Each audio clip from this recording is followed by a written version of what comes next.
Hello guys, and welcome back to my channel. We are starting 2026 with something sweet. We're making Snow White cake. Let's go.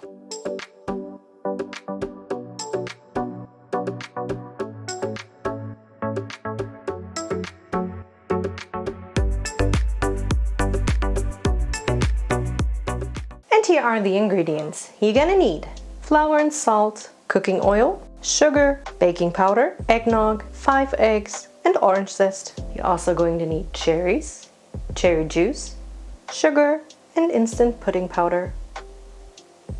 Our last ingredients are sugar, heavy cream, stabilizer, and butter cookies. We are starting with our meringue. I'm adding my egg whites to a large bowl.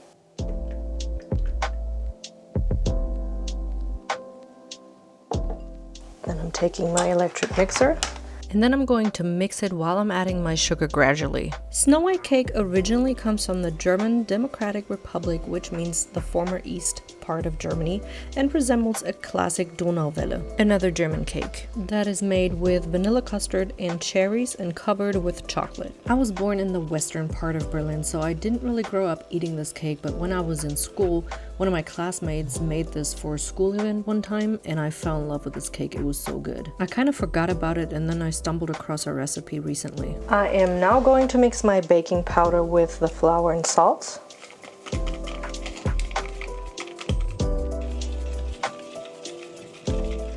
We are now going to mix the rest of the batter. I'm adding my egg yolks to a bowl, as well as my sugar and that orange zest. And then I'm giving it a mix. And after about a minute, I'm going to add my oil and my eggnog.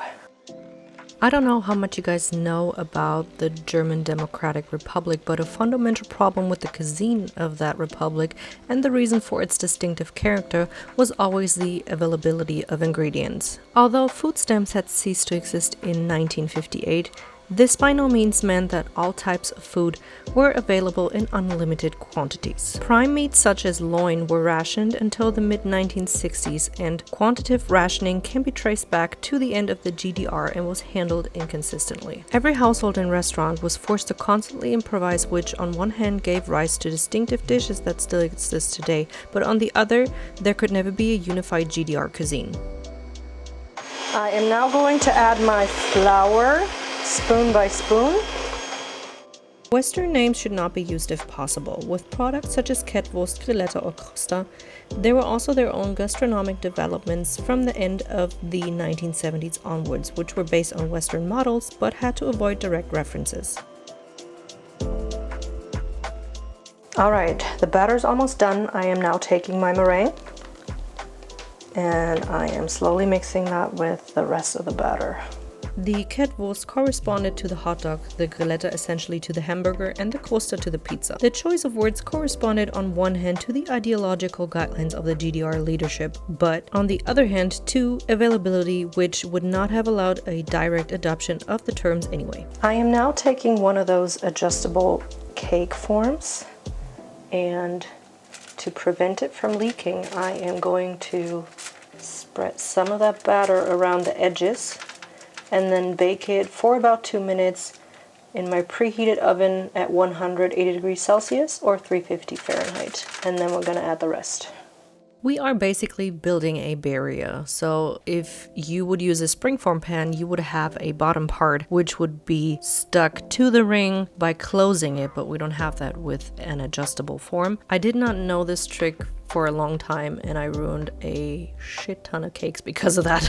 But hey, you learn from your mistakes, right? I also have a baking sheet underneath that I wrapped up with some aluminum foil. Safety first. After adding the rest of the batter, you want to pop your cake in the oven and bake it for about 45 minutes at 180 degrees Celsius or 350 Fahrenheit as well. If your cake is getting a little too dark and the baking time is not over, just cover it with some aluminum foil.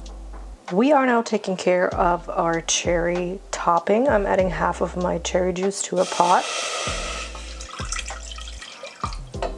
Alright. And then with the rest, I'm going to mix in the sugar and the instant pudding. Earlier I've mentioned this similar cake to the Snow White cake called Donauwelle. If you're interested in that cake as well, let me know in the comments down below so I can shoot a video for you. It's similar but a little different because it has chocolate as well. And also the batters have chocolate and have regular vanilla cake. Now that it has come to a boil, you want to add the rest of the mixture.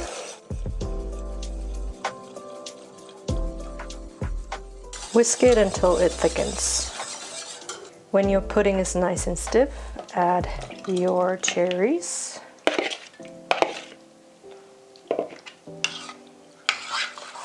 Give it a mix and then let it cool down completely. I'm using cherries in a jar, but if you want to use fresh cherries, that's totally fine as well. Just go ahead and buy some cherry juice to make this pudding. When your cake is ready, take it out of the oven and then spread your cherry pudding right on top and make sure it's somewhat even. Your cake should have cooled down a little bit for like 30 minutes or so before adding the cherries. Then let everything cool down for at least an hour and a half up to 2 hours. If you don't let your cake cool down, the whipped cream will melt and ruin your cake, and that's nothing that you really want to do. After about an hour, I put my cake in the fridge to let it cool down to the core. By the way, do you have a favorite German cake? Maybe even from the GDR? Let me know in the comments down below, because I don't really know much about this cuisine since I grew up in the western part of Germany. Well, actually, I grew up when Germany was reunited, but that's a different story. I am now taking care of my whipped cream topping, and for that I'm adding my heavy cream to a large bowl.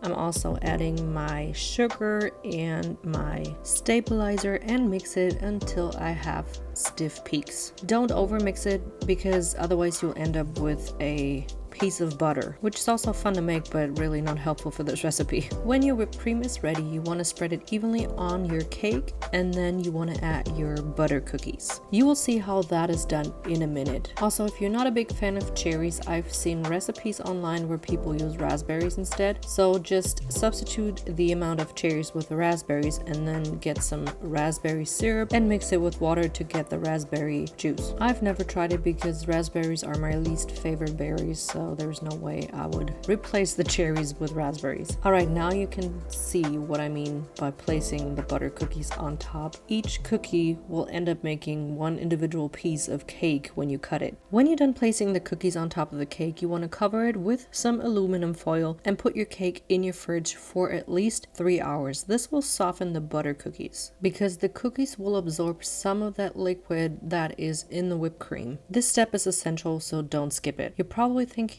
how does that work? There's a cake on the bottom and then cookies on top. Isn't that too much? No, trust me. Even my husband was skeptical but ended up loving it. And after those 3 hours, you're ready to serve.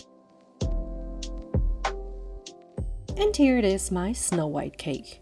If you've liked this video, please smash a huge thumbs up and don't forget to subscribe to my channel. Thank you for watching.